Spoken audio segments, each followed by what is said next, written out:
Alrighty, so we're recording, so I'll get into it. Let's do it. Hey guys, how you doing? It's Caleb, back with Talking Turkey tonight, right now. I've got Perry from Perrywinkle Photography. What's up, man? How you doing, dude?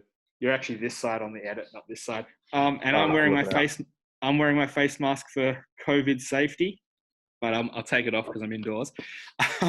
Perry, who are you? What's your brand? What do you do? And what snack and drink did you bring? So many questions all at once. Rapid fire. Okay. Who are you? What's your brand? What do you do? You can do that at the start with who you are. And what snack and drink did you bring? Perry McLaughlin, photographer, Perth, WA. Hummus. Oh, the big dogs. Lime bubble water, because that's the shit right there. The amount of times I've had beers and then come home and just cracked that exact jar of hummus open, and you just whatever you can get your hands on. I go through there's a 1 kilo Yumi's pack, and I reckon I hit one a week. It's disgusting. Not the hummus is disgusting. I'm disgusting. It's fucked. There's no way that people should eat that much. No, I think I love it. I mean, I don't know if you know, but I did launch the Hummus Club, who does the ultimate hummus. Very Kate's true. actually going to be on this show. No way. Yeah, she's man. a legend. Fuck yeah. So we talked earlier on in the week, and I said I was going to bring hot Cheetos and Dr. Pepper, but it is 12 a.m. my time. So I brought Hershey's cookies and cream. Very New York style. I like it. Yeah, I love it. And I've brought, straight out of Brooklyn, my boys over at Variety Coffee Roasters. I've got their tea, teal tea. Very cool. Called Tom Tay's Breakfast. Just because it's midnight. I was just going to say, it's a perfect comparison. Like, it's midday here in Perth, and it's like, pretty good weather and pretty chill. And you're like chocolate and tea, rugged up, got your jumper on, midnight, New York. It's actually, and I got the Perth Wildcats hat. How can you not? Oh, of course. For everyone that doesn't know, Perry and I ball out together hard. He's my boy. We are the best at Division 5 over 30s men's garbage ball. It's what we do. It's basically the NBA. For us, definitely. I mean, you actually play. I just jam dudes up and get into fights and call people names, really. What are you talking about, man? You and me had a perfect pick and roll. I remember it. That's true. I remember it so vividly. We do hook up real good on the old pick and roll for sure. 1-2 punch. Kobe and Shaq, rest in peace. Fucking hell. Oh, I know, man. I know. It was fucked. I didn't believe it, man. I thought it was some just like fucked off. I thought it was a hoax. Drama bullshit. Like, there's no way. To be fair, I didn't really love Kobe until after he retired. I thought that's when I was like, oh, this is a dude. I was always a LeBron guy. My best mate was a hardcore Celtics fan, Paul Pierce's favorite player. So like, I watched like Celtics Lakers. It was just like, it was always there. And man, just like, and there was some really good basketball. Good. Some really good basketball. It was the best. I miss basketball, man. It's the one thing I hate about this. Like, the no travel, the no restaurants. Like, I get it. But obviously, all the sports are shut down. And like, as you know, I play ball like Monday, Tuesday, Wednesday nights, and it's just done. And I'm here eating kilos of hummus, and it's just not a good time. Well, I've actually lost like 10 pounds. You live in New York with pizza and 24/7 shit. Well, like, because you're not working. No varsity. There it is. Yeah. So, tell us a little bit about yourself. Tell us about Perrywinkle Photography and how'd you start out? How'd you get going? Actually, funny we're talking about basketball. So, like, I bought this piece of shit. It was like a Kodak digital camera. It was one of those silver ones that your mum had, and it had like 4 times optical zoom, and it had like the dream 6.2 megapixels in like 16 megabyte. It was garbage. But it's so much fun. And me and my brother and mates used to go to the local primary school down the road from me, and they had an 8-foot rim because there was like a primary school section. We used to go down there and jam it because it was fun. We thought we were ballers. I used to take all the photos for it. That's where I first got into photos, and I loved it. And then in high school, I was doing media, and one of the guys, shout out Tim Dong, cool guy. He had a camera, like, DSLR, big black fancy camera. And we fuck around with that. And then I shot like the athletics carnival on it and like school assemblies. Love that. Saved up some pennies. Bought an entry level DSLR when I was 18. Shot all my mates 18s just for free because like I wanted to shoot them. And then first year of uni, made Perrywinkle, stayed in events, started shooting like 18th, 21st, pre-balls, and then that transitioned into events and clubs and then into festivals. And then I was like, I want to shoot during the day because I don't want to just do Friday, Saturday nighttime stuff. So I started shooting a few friends and a few models. Then it kind of just snowballed into shooting everything, where it was like festival, travel, portrait, music, clubs, burgers. And then now I'm kind of tailoring that into a bit more of the, I guess, Perrywinkle brand, which is festivals, burgers, travel, and portraits and chicks. Yeah, love it. It's good fun. But yeah, so that's 7 years. It was 7 years in Feb. It's been a while, dude. That is awesome. Yeah, crazy.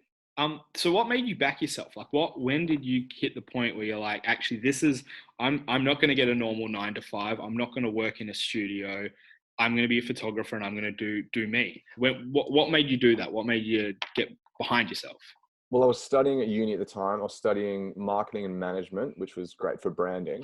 But it was more so I was just double dipping, just working hard at both. So I'd do uni full time. And then every single Friday, Saturday, Sunday, I'd shoot events because that was kind of the main thing I was doing. And I did that for, I think it was two and a half years. Yeah. Like it was like about halfway through first semester, almost towards the break, where I was like, do I want to come back for the next semester? Because I still had a year and a half to go. And I went, nah, fuck it. I'm out. I'm going to full blown hit the photo gas and just see how I go. And love that. So like, was there any part of you that was like, oh, maybe this is a bad choice, maybe I should stick with uni?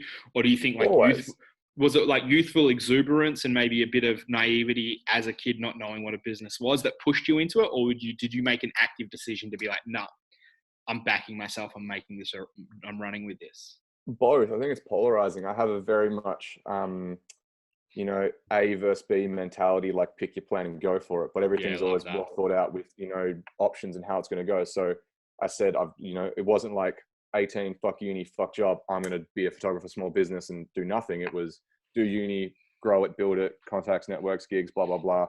Then jump ship when I was at that friction point where it was like, I'm choosing to do edits instead of assignments. Obviously I want to do photos. I've got enough consistent jobs, I think, to make a uni salary off it, just like $250 a week, but we made it work.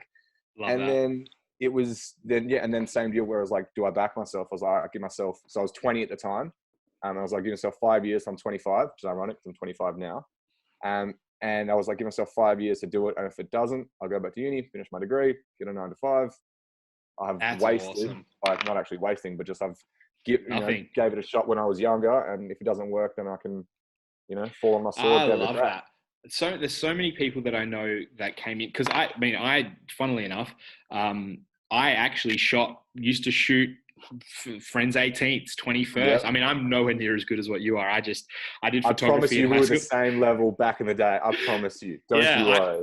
I just kind of got to the point where I was like, oh no, this is like I went more the graphic design route and then into the branding route, but I think it's like everything that I've come through on this conversation, these chats with everyone who's starting businesses is like, there's this level of being like, I mean, a lot of people start it when they're young, but even the people who've started it as they're older, there's a level of being like, nah, I think I can do this, and really backing it and the confidence. I mean, that's probably one thing I've noticed, like as we've worked together, we've become bros through work, which is quite interesting. I like that. Like we work together and then homies, like bro for life kind of deal.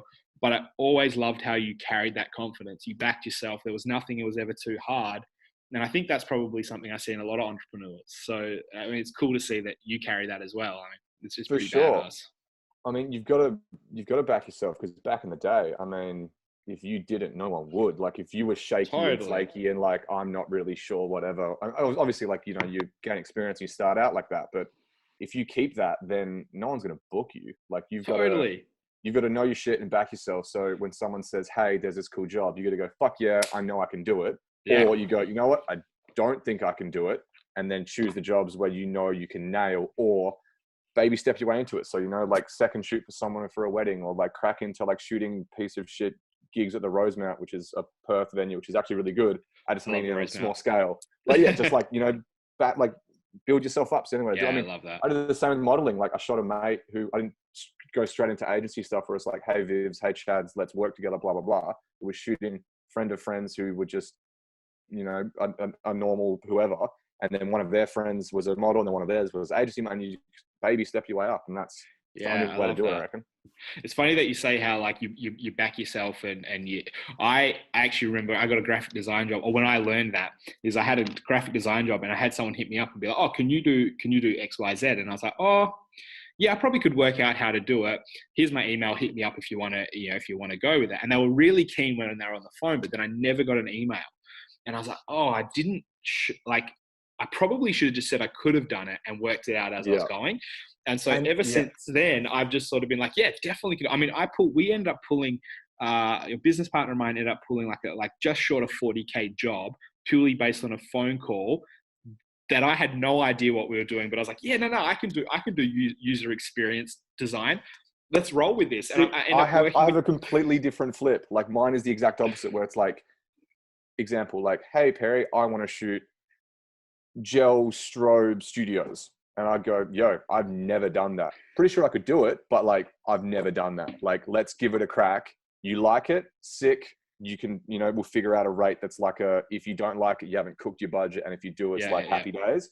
And then you just go from there. So it's that's awesome. That's how I've been for almost all my stuff. Instead of like big dick in a locker room, like, here we go, I'm gonna do it, I'm gonna kill it. It's like, yeah, maybe I'll give it a crack. You like it, you book me. You don't like it, no biggie. Like that's like no stress, no strings attached. But also, apples and oranges. No, it's funny that you say that, because that's how I ran my first job with Johnny's. I was like, I'll do all the graphic design. If you like it, we can work together. If you don't like it, didn't cost you anything. But yeah, I think I've done more of like, yeah, I can do it, no stress. And then behind the scenes being like, oh shit, what am I doing? And then, you come out, you do okay. For sure. So, dude, what does brand mean to you? Or like your brand? What like when you think of brand around Perrywinkle, how do you think it's important? And do you do things to actively influence it, or is it just who you are? Again, a bit of column A, a bit of column B. I think brand is so important, and I think it's something you can't just fake it till you make it, or kind of construct it. It has to be starting from the ground up. So on a base level, if you're on time and professional and really good with people, that's going to shine through in what people think about your brand and how you work, versus you saying, I'm professional, I'm good, I'm on time. Like, you can say those things and they can be true, but if you just back it up from square one, then the brand kind of starts building around you. And I found that, like, for me, I've never been, especially now when I'm shooting, models and all that sort of stuff, it's not like hey, if someone asks, say I'm really good, say I'm really professional, say it was a really relaxed, comfortable environment. I just do what I do. And then when someone messages them, I would like to think, touch wood, that they're going to go, yeah, it was awesome to shoot with Perry. He was XYZ. And that kind of builds up your brand. And then you just, multiplies by, Perth, very, very small town. Everyone knows everyone. If you're doing something, people are going to know about it. And if you're doing something well, it's going to shine through. Just like if you're talking shit, people will definitely find out quickly that you're not what you say you are. Totally. I think it's interesting as well with what you're doing. Same as what I found as a graphic designer, and a little bit more difficult with the brand strategy stuff that I do, is like, as a designer or a photographer or a videographer, you can talk the talk, but people are going to see your work instantly. You've got a portfolio straight off the bat.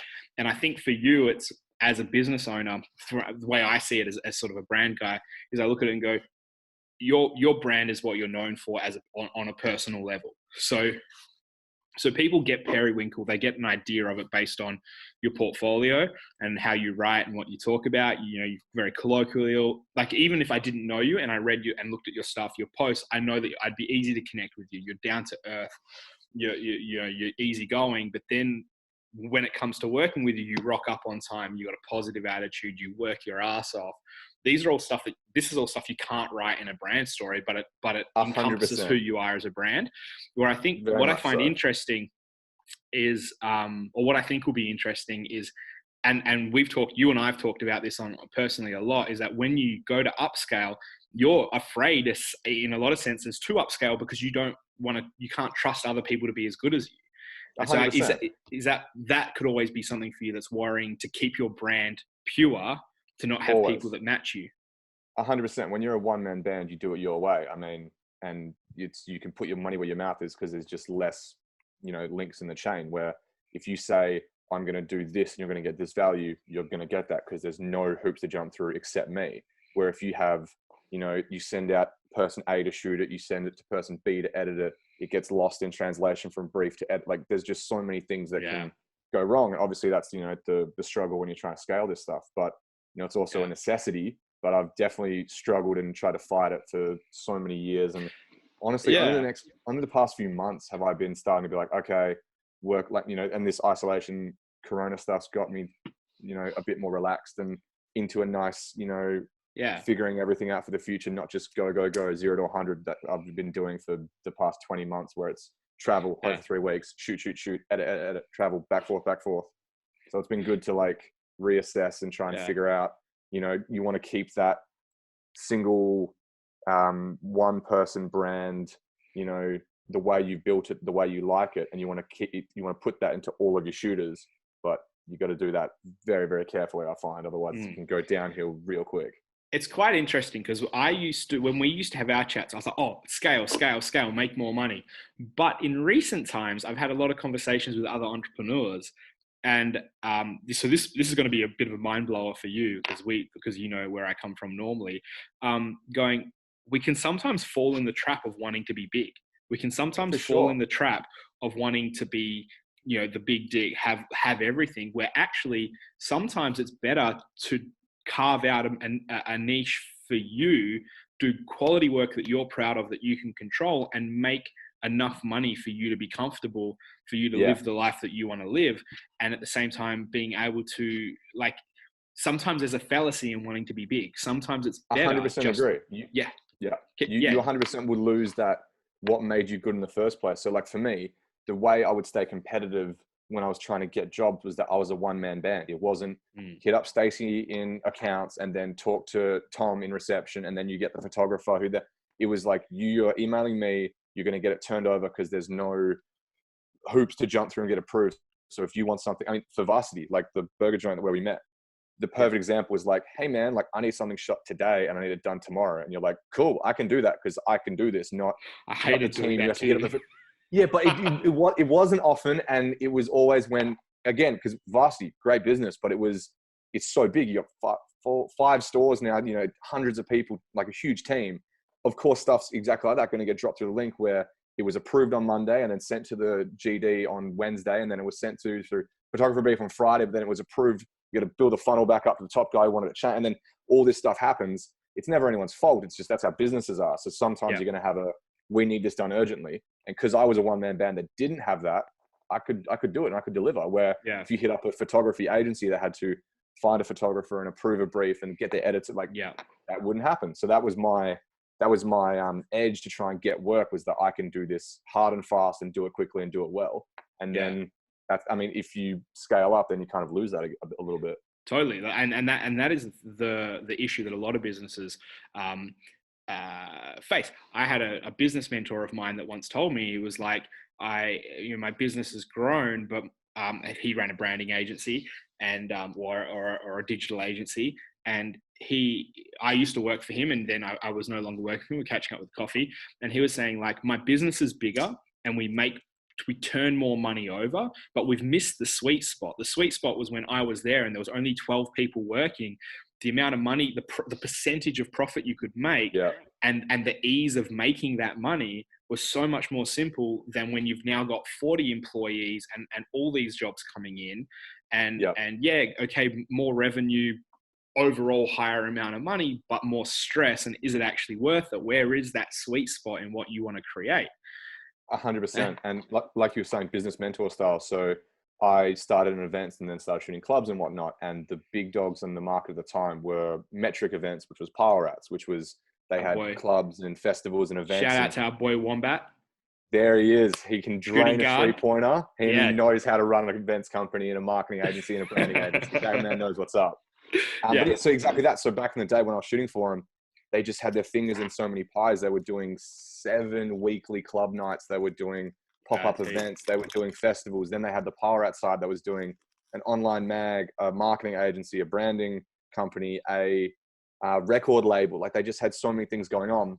I think at one point they had like 60 plus team members. Like, it was just wild. And then they had a big restructuring and the events guys went off, did their own thing, which was Rushmore, Jacko, Bieber and Pierce killing it. And then the rest of the boys did their pile rats. Then they've kind of specified on what they're doing. They've got a team now of about 15. And it's like, that's what, like you were saying, is that perfect middle where... Well, they're winning awards and stuff. Like they are throwing down some crazy good work. And that's what you can do when you get back to your grassroots and you go, we want to do this, we want to do it well, instead of saying, let's just try and be as big as possible.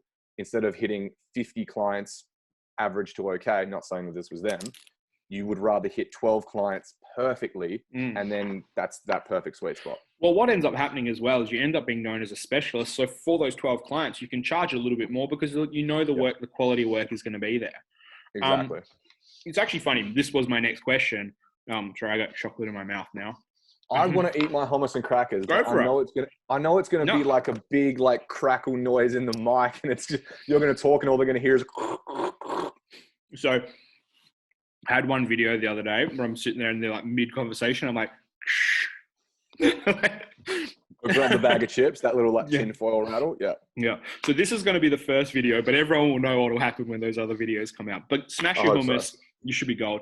But yeah, what I was saying with this is the way you interact with your clients, Perry, both commercial and private. So varsity, those kind of guys, and then your clients, the girls, the models, is what I would say is like a strength of your brand. The way you interact, you're very supportive and trustworthy, and I know you're going to do good work. What do you think you do differently to other photographers out there, and how do you set yourself apart? I mean, we have touched on this, but what would you say is when you look at it and going, this is how I'm different, this is how I'm making a name for myself?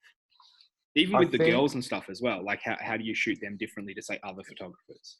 I think it's a more personable approach where instead of having it like, I want to shoot 200 clients. So let's say we're just doing modeling, shooting girls. I want to shoot 200 clients a year. So that's, 2 every 3 days, like wild shit. And it's good, but because of that, you'd have to streamline the process where it's like, here's a form, styling, hair and makeup, location, reference photos, boom, in and out. Thanks for coming. Bye, bye, bye. And there's nothing wrong with doing that. You get a high volume. If your product's good, people are going to like it. I think I try and tailor mine more into a lot more of a personal approach where you figure out exactly what they want to shoot, why they want to shoot it, like all the context behind it. And then because of that, just almost like collateral damage, but the positive version of it is that so many of these girls that I've shot, I've become friends with because I've unintentionally coached / mentored and like, hey, this is my 2 cents of I think this is what you should do or this or why you're doing this. And they've started growing and enjoying and doing it themselves. And it's just so good to see that. And I think that you can't really fake that or, pretend like that's a thing. If it's not, you're either going to be all business, in and out, thanks for coming, goodbye, or you're going to try and build a sort of rapport. So when they go, oh, I do need this shot, I like that Perry guy. And then that's kind of, I wouldn't call it like an edge because you're not doing it for that reason. But if your business and your personality is so closely linked, like you can't be a super,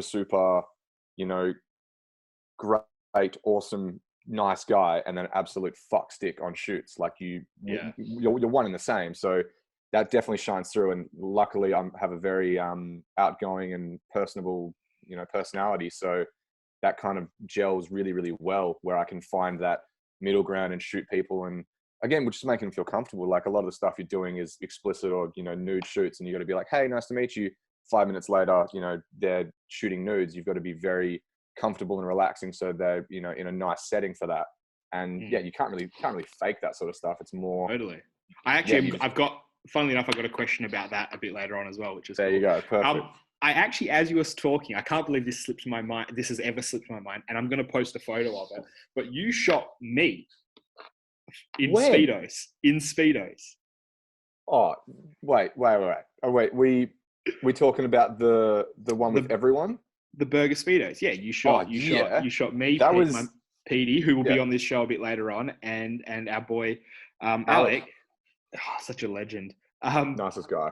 Yeah, I love that guy. And I actually remembered as you were talking, like I've never modeled in my life, but the whole time I'm sitting. First-hand experience. Yeah, I feel comfortable. I feel like you did hang a bit of shit on us here and there, but that's the bros part of it. But even like when we're getting shot, like you're so gentle and but so clear with your what you needed from us. So I guess as well from that, you would be able to, I mean, a lot of the girls that you shoot are obviously beautiful, but also help them like, it's not just looks, help them coach For sure, for into sure. it. So that would definitely have to be a part of what you do differently from a lot of other people. I mean, I've always said, you know, these top end agency girls, and you know, actually don't even need agency girls now, just like top end models that are doing it. I mean, looks is just half of it. Like, you've got to know how to pose and how to move, and like, you know, again, be personal. Like, there's so much that happens on their side of the fence that, you know, if you gave anyone a camera and you gave them a professional, you know, Vivian's, Chadwick's proper model, they're going to come up with some bangers. I think the real skill is having someone that it's their first time shooting, or, you know, they're really nervous shooting this style of shot, or whatever it is. And you hit the nail on the head. Like, I was shooting 3 blokes that have never been in front of the camera before, wearing in their Speedos. That's about as vulnerable as you can get as a man as well. There's such taboo about, you know, male modeling and, you know, putting in effort and, you know, all that toxic masculinity bullshit. Like, and we definitely don't have, like, you've shot old mate that was on Stranger Things. What's his name? Dacre Montgomery, nicest dude in the world. But he's an absolute babe. You look at him, he's chiseled, he looks good. I mean, me and apples and oranges. Boys, you and Billy from Stranger Things. Yeah. We had our rigs weren't quite the same. So like, you made me feel like I was a dude. You made me feel like you know, obviously the photos tell a different story. I mean, they're quality, but our bodies tell a different story. But like, you made me feel like I was at that level, which is really cool. It's really kind of special. Where I could imagine that if I got a different photographer, you know, they wouldn't be able to get that out of us. Exactly. And then, you know, everyone has their strengths. Like, if you're wanting a very technical, very cold isn't the right word, but very clinical sort of like, it's polished, it's this and that, you're going to get a photographer that's like, no, move your chin a 1/4 inch this way. And like, they're going to do very detailed type stuff. I pay attention to detail, but I'm a lot more about that interpersonal relationship to make sure that, you know, the overall feel and style and tone of the photo and the whole set is a certain way. Where if you want someone that wants the technical, then they're going to, you know, might not be as personable with you, but they're going to get it exactly to a T. So, you know, different briefs, different photographers. I think it's interesting though, because I reckon you could do that as well. Like, I think you're a good enough photographer that if you were put in a studio with, you know, shooting for Vogue, I think you'd probably nail it still. I think I have this complex of, and I think everyone has to have it if you want to back yourself, like saying small business. If you want to do something, you'll make it happen. Like, I'm not saying I can do anything, but I'm saying if I want to do something, I'll find a way to make it happen and get it done. I love that. And I think that's good for anyone watching this who's starting a business, is if you want it, work out how to do it. Like, for sure, and 100%. We'll come into another question later that'll tie this in really nicely. You shot my boy Action Bronson. One of my favorite photos. Well, that photo you showed me of you getting knocked on your back and then still shooting. He punched me in the face. Action Bronson punched me in the face. One of my favorite photos of yours of all time. Do you have a photo that you think, a photo or a shoot that you think blew you up? Like, do you have a moment where you looked at it and was like, oh damn, I'm people are following me, people are watching me? Do you think there's a moment that happened for you? Yes and no. I don't know about the blowing up, but I know in terms of socials, I know my growth has been the most like incremental, steady state for years. I haven't had like you're on the page, you've made the show, you've got the shoot, you've booked the girl. It's just been like a slow burn. Just a slow burn to 120,000, you know. But that's literally it though. Like, it's just been so many baby wins all the time, which I love because I'm all about the long game for everything. But it's saying that so many, like, I remember shooting Dave from Gang of Youths at Castaway Festival in Roto, and it was him crowd surfing, and that went pretty big. That was a great photo, actually, which was awesome, incredible. The first ever shot of Flume at Listen Out Festival 2013 or 14, whichever he played. That was my first festival I shot, and cool. that was wild. Liv Pollock, Dacre, Stranger Thing, Billy, his missus. I shot her. That went really well. She ended up killing it and getting signed to an agency and having to move to Sydney and just, you know, blowing up as well. There's definitely been a handful of shots that I can remember being sort of like mini milestones. Yeah, like first festival or first this or that. But no, nothing that kind of was like, you're on the map, like, go crush it. I like that though. It for me, going that path, like even the way you do your social media, there's no gimmicks. You're Yeah, not no, for sure. like you have such organic growth, but the product and the quality of what you do is so good that you have seen that slow. I mean, when I say slow, yeah, 120 is nothing to turn your nose up at as a photographer. Do you know what I mean? Like that's Yeah, pretty but I badass. mean also like You've done no tricks. You've just done good exactly, and work.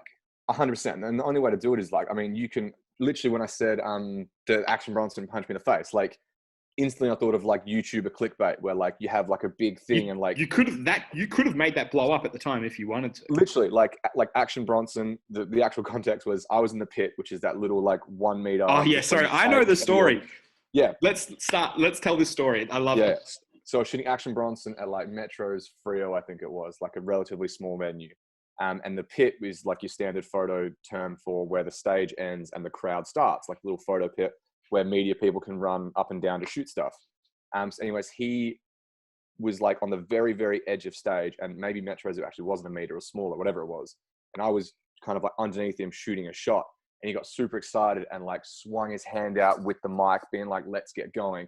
And I was like, let's say I was here, I went low so I wouldn't, ruin the view from anyone trying to watch. Went low, and then when I popped up, I got clocked by him. And as it happened, I was falling on the floor, and I just held the shutter button. And I got a photo of him. You might be able to like pop it up when you do the video of him like yeah, looking down send it to me and I will. Yeah, like, oh shit, like I just punched this dude in the face. So Yeah. it was very, very funny. But yeah, like I was saying, that whole sort of clickbait stuff, you can sort of fabricate and tell a story to an extent. That's what you got to do to hype up media. But also, I think the real backbone is just be honest and like, I shot this. This is what it was for. Here's how it is. Go, go, go. And it's never, like kind of humble brag flexing, like I'm doing this. This is so good. It's just like literally say what you're doing and show it. You don't have to flex too high or be too humble. You just find your middle and just be honest with it. And I love that. I want that photo on my wall one day. I think I want that photo on my wall one day. I'll post it up for everyone in the video. I'll get you to send it to me. If you stay in New York for a whole year, I'll mail it to you. Oh, that's your incentive. I've now got more incentive. It's awesome. Yeah. So when it comes to building your brand or building your company, doing what you're doing, for a lot of parts, do you follow your gut, or do you, as in like, I think this will be a good opportunity. I think this, like how you started, that was a real gut call. Do you continue to follow your gut, or do you have mentors take inspiration for how other photographers or other business people do it?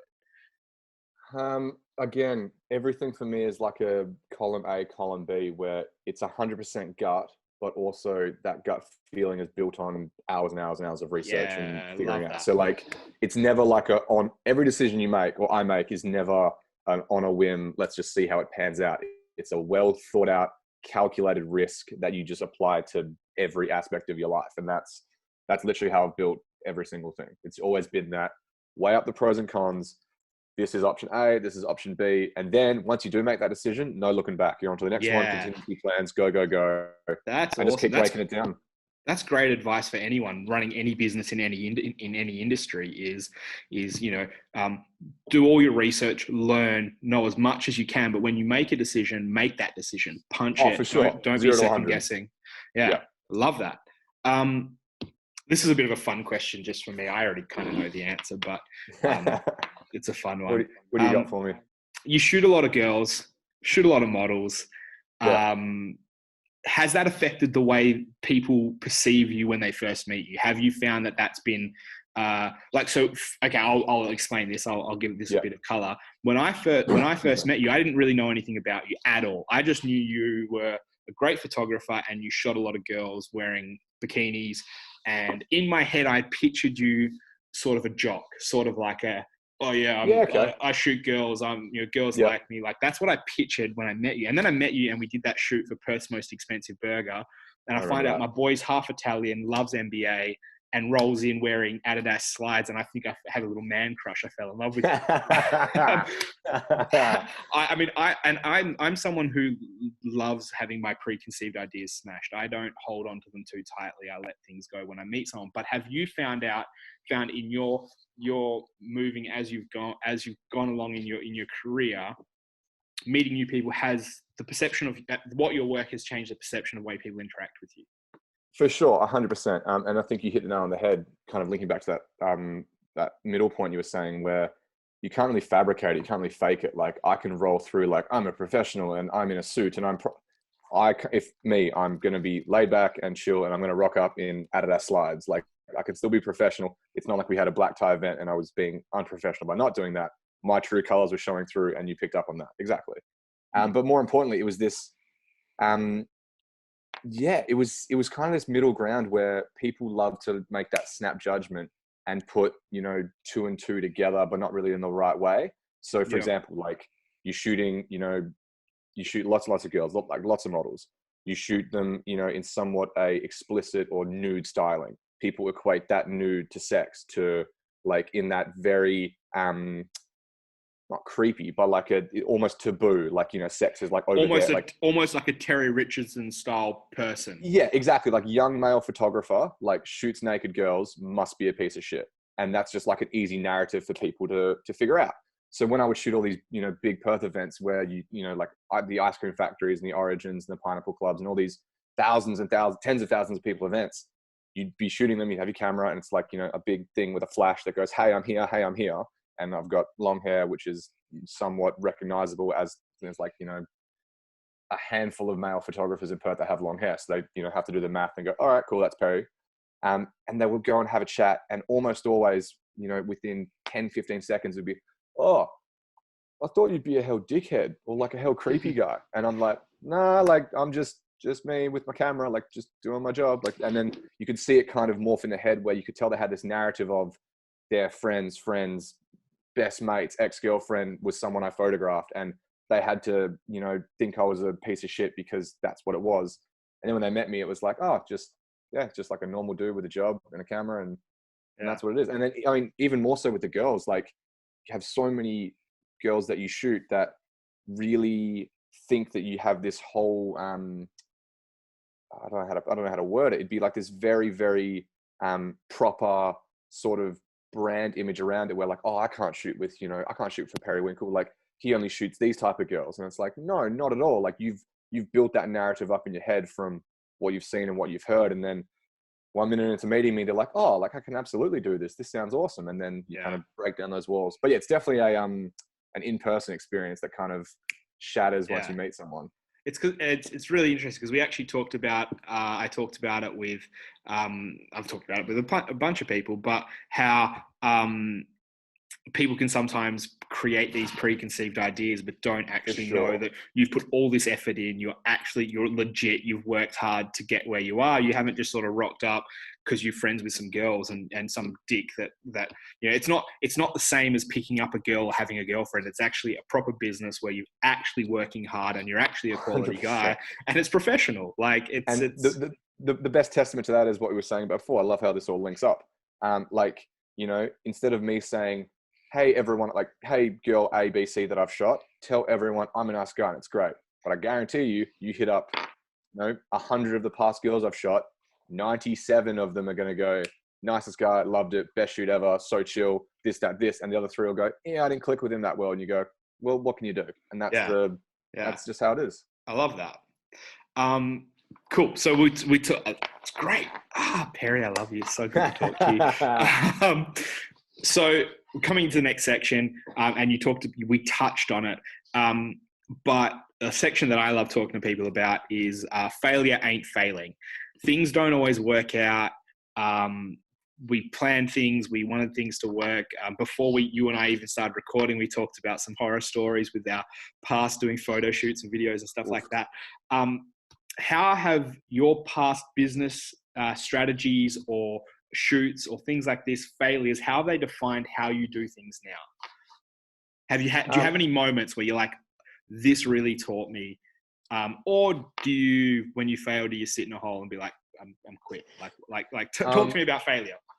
Well, I don't know if it's really good or really bad that I don't really have any sort of pivotal moments of like, you know what, you fucked up and this, but in saying that, I'm, almost negatively at sometimes too much of an optimist. I'm glass half full, 400% all the time, 24/7. You know this from playing ball with me. Miss the open jump shot. It's like, no stress, get it back next time. Like go, positive all the time, 24/7. And it's just because of that. So like isolation, Corona, like this is a perfect example. I was meant to be 10 weeks in America and Canada and That's shooting in right. Hawaii. We were supposed to be chilling, actually, almost probably right now. Literally, it was meant to be like going to Coachella, snowboarding in Whistler, shooting girls in LA, shooting girls in Hawaii, going to Vegas, living the best life, home for 3 weeks, off to Euro summer for my older brother's wedding, all this fun stuff. That's all down the tubes because Corona. You know what? You have a sad day of, this fucking sucks. But then it's, 10, 12-hour edit days, catching up, go, glass half full, everything. So I think really to answer that, it's just mentality in that everything can suck at times. But if you put a good spin on it, you can make the best out of whatever situation happens. No sort of overarching, like, I tried to do this and it fucked up and it taught me that. It was more just, like I was saying, have your pros and cons, weigh up your options, pick the one you think is good, own it, and then see what happens and deal with it. Yeah, keep just forward momentum, keeping positive, Exactly. and keep smashing it. I love that. It's actually funny. I've never thought of it, but until you say it, you are super positive. Even on the basketball, I feel like, oh yeah, no, we're good. Because I tend to be. I mean, I'm ever the optimist. I like to try and be optimistic about what's happening, but at the same time, I mean, man, I'm stuck in an apartment in New York, chasing my dreams, and I'm living in a tiny studio. Can't get coffee with anyone, but it's the same sort of thing. It's like, how am I shifting? This video series is that exact same thing. 100%, man. 100%. What can I do? How can I create? And I think even just talking to you about that, you're like, yeah, I'm pumped on that idea. And I think anyone else out here watching this, starting businesses, running businesses, is just keep pushing, be positive, keep looking for that. I mean, it's a terrible quote, and I'm embarrassed that I'm even going to say it. No, I'm not going to. It's a horrible quote. No, give it to me. You built it up. What is it? When one door closes, look for the window because you can. You're right. You shouldn't have said that. That was awful. Yeah, maybe I feel like I should edit. No, I'm not going to edit it just to keep authentic. But very good. No, but look, you're right though, and I think it's all mentality. Like, you can have people that you think are killing it that have gone 17 different ways to get to that one bit that is like, the surface level of what I'll match your level of cringe. The big, like, success motivational you're doing it posters, and it's like a big ass iceberg, and the first, like the little like, the little 2% that's above the iceberg is like what people see, and then the 98% is like hard work, like sleepless nights, shit, this, no, like all this bullshit, and you're like, it's cheesy because it's true, but like that's what it is. And like I couldn't tell you, like, JT, another basketball boy, nicest guy. You actually should get him on because he's doing his gin thing, and that's starting to pop off real good. Oh, my boy, Jordan. Yeah, I'd love that. That'd be awesome. Shout out. Yeah, I will do that. I'll hit him up.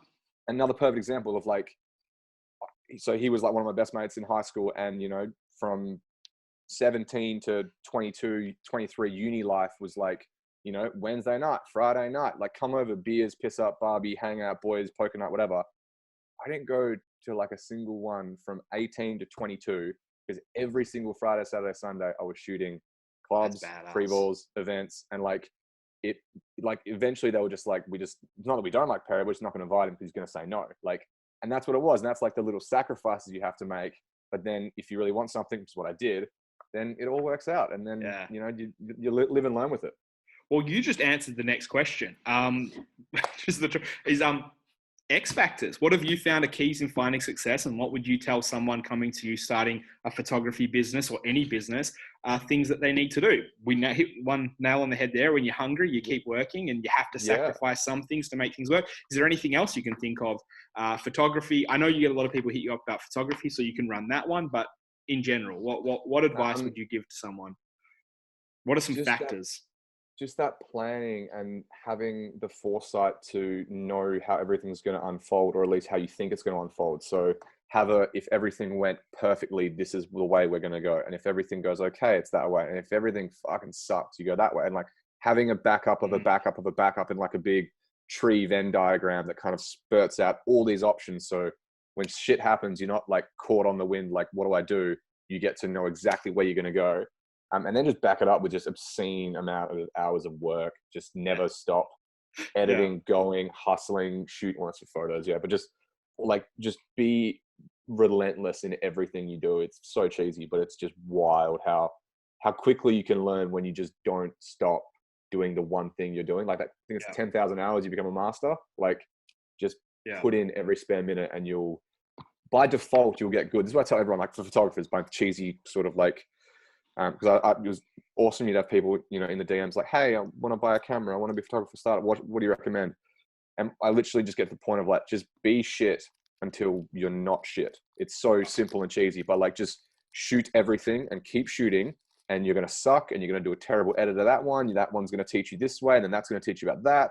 And then eventually one day it's all just going to click and you're just going to one day not suck. And then you're off for the races. And it's just trying to, you know, figure out how to maximize your life around that. So you don't have to worry about, you know, getting money to make ends meet, where if you can, the best thing about photos where you can make money while you're still learning. So like, I would be shooting events. I knew how to shoot events. That was my money maker. So I shoot pre-balls and 18th, 21st and clubs and festivals and all that shit.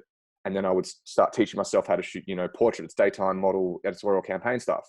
And then when it was that friction point, you get there and you go, cool, now I think I'm good enough that I can charge and make money. And then you jump ship to that. And then you just keep stepping stone. That's it. I shot my first ever event, paid event, on a 400D, Canon 400D. And like I started my business with literally the Canon 400D and an iMac and Adobe Creative Suite. Like even back then, I think I was running ripped versions of CS4 or something. Sorry, Adobe. Don't enjoy it. I pay for it now. I pay for it now. I promise. I've been paying for it for years. I'll pay for the Adobe Suite now, but I remember lime wiring the Adobe Lightroom and Photoshop. Such a risk. Which just gave my computer so many aids instantly. And I remember going through Lightroom, and actually I remember shout out Furman Asman. He does Club Humble and he's got his fingers in a million pies. He's killing it. He was like one of the big main event sort of party photographer shooters. And I was asking him about Lightroom and whatnot. And I remember opening it up being like, this is fucked. Like, this is just wild. Like, what is going on here? You put in, I don't know the exact number, but let's just say easy maths. Like, you put in 1,000 hours, you become a master at it, and you know exactly how to tweak everything. And then you just, you know, move on from there. But yeah, I remember that. I started as a graphic designer at 16 years old. I still Google stuff. I'm like, 100%. Like, if you're not learning on the daily, you're done. I had a really good, and you probably find this is true for photography. And we're getting into it again. I love this. But I had a lecturer who he did some of the most amazing artwork. He used to be a creative director for a company in Italy that did all the high-end fashion labels. And he said in a season, one of his favorite stories is, I'm just going to insert the company name because I can't actually remember what it was, but say Gucci came to him and was like, with this full mood board, we love see this ad and it was another company, and how they've created this, and this is the mood, and they had all these steps down and go, can you create that? And he's like, and then this guy's like, yeah, I did that ad that you built this whole mood board off. So yeah, sure, I can create that for you. I love that. But I can add on that. Yep. Yeah, but he used to say to me, that your computer should be no different than a pen and paper. Like if I can't design on while I draw, if I can't put concepts to pen and paper, I'm not going to be able to create concepts on a computer.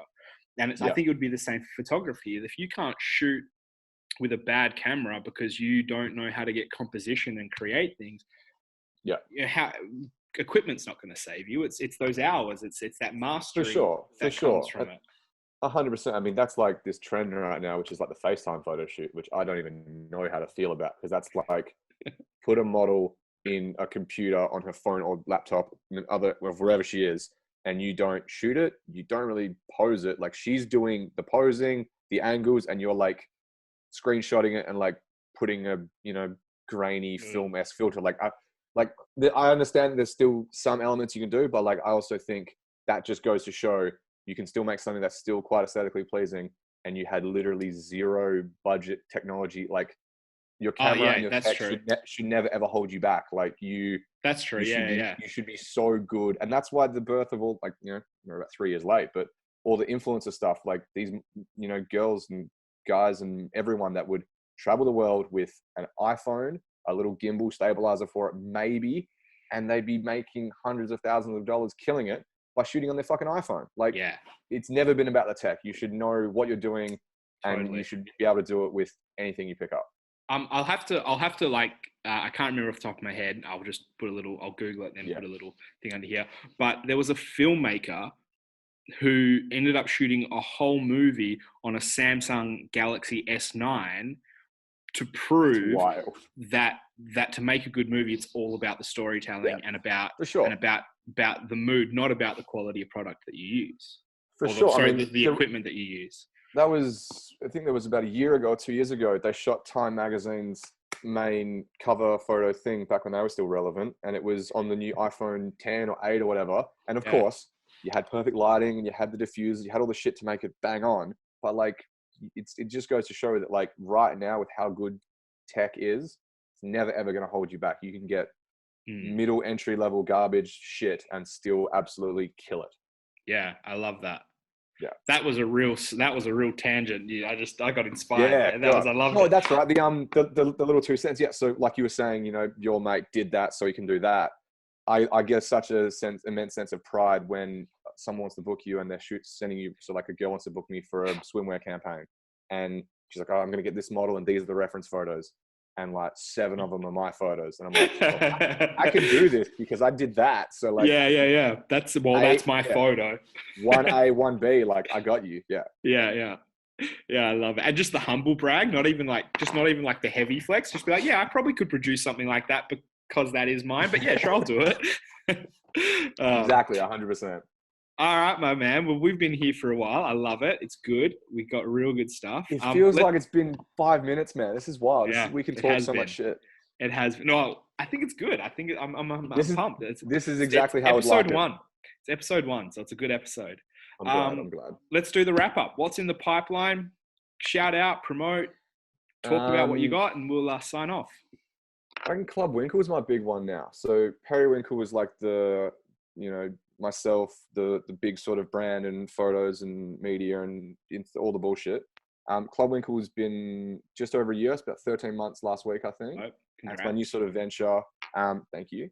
And it's just so opportunistic now that I set the wheels in motion when I did last year, because now I can just edit for these 10, 12 hours a day, every day, and just come up with obscene amounts of content, which I'm putting on there. So tell us about Club Winkle. What is it? So it's pretty much quick rundown. So it was born by Instagram constantly being so wildly inconsistent with their shit, where you would, if you're shooting, an explicit or nude set, you have to censor it guidelines. I get it. You do that, shit would still get removed. And I was like, this fucking sucks. I'm doing it my own way. And then built a website, which is sort of like a subscription pay-per-view, I guess, where you pay a small fee per month and then you see all the content on the website. So it's like a, full galleries, uncensored galleries, the full everything that I want to shoot can go on there, instead of having to adhere to all the guidelines of Insta and all that stuff. I mean, you've hooked your boy up with a free subscription just because we're bros. You hit that pick and roll. I had to give it to you. I think what I love about it is it's purely your art. It's not smart. It's not Playboy. It's nothing like that. It's your art.